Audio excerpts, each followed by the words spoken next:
खुज़ात बाब 15। लेकिन कुछ अरसा के बाद गेहूं की फसल के मौसम में समसून बकरी का एक बच्चा लेकर अपनी बीवी के यहाँ गया और कहने लगा, मैं अपनी बीवी के पास कोठरी में जाऊंगा। पर उसके बाप ने उसे अंदर जाने ना दिया और उसके बाप ने कहा, मुझको यकीनन ये ख्याल हुआ कि तुझे उससे सख्त नफरत हो गई है, इसलिए मैंने उसे तेरे रफ़ीक को दे दिया। क्या उसकी छोटी बहन उससे कहीं खूबसूरत नहीं है? सो उसके एवज़ तू इसी को ले ले।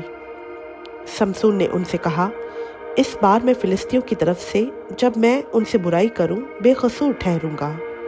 और समसून ने जाकर 300 लोमड़ियां पकड़ी और मशलें ली और दुम से दुम मिलाई और दो दो दुमों के बीच में एक एक मशल बांध दी और मशलों में आग लगाकर उसने लोमड़ियों को फिलिस्तियों के खड़े खेतों में छोड़ दिया और पूलियों और खड़े खेतों दोनों को, बल्कि जैतून के बागों को भी जला दिया।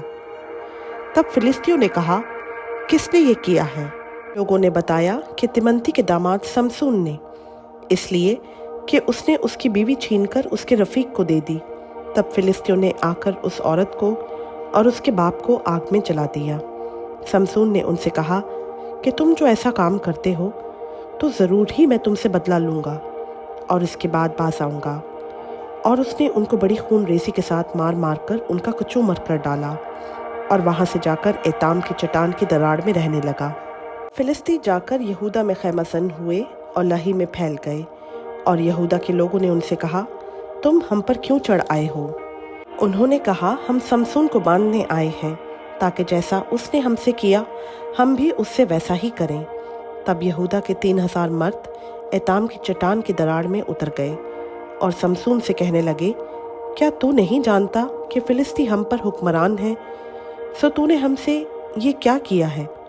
उसने उनसे कहा, जैसा उन्होंने मुझसे किया मैंने भी उनसे वैसा ही किया। उन्होंने उससे कहा, अब हम आए हैं कि तुझे बांधकर फिलिस्तियों के हवाला कर दें। समसून ने उनसे कहा, मुझसे कसम खाओ कि तुम खुद मुझ पर हमला ना करोगे।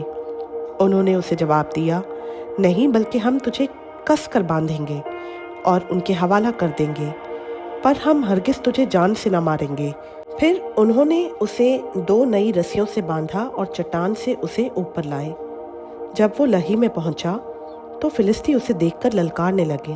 तब खुदावंद की रूह उस पर जोर से नाजिल हुई और उसके बाजुओं पर की रस्सियां आग से जले हुए सन की मानिंद हो गईं और उसके बंधन उसके हाथों पर से उतर गए और उसे एक गधे के जबड़े की नई हड्डी मिल गई। सो उसने हाथ बढ़ाकर उसे उठा लिया और उससे उसने 1000 आदमियों को मार डाला। फिर समसून ने कहा, गधे के जबड़े की हड्डी से ढेर के ढेर लग गए।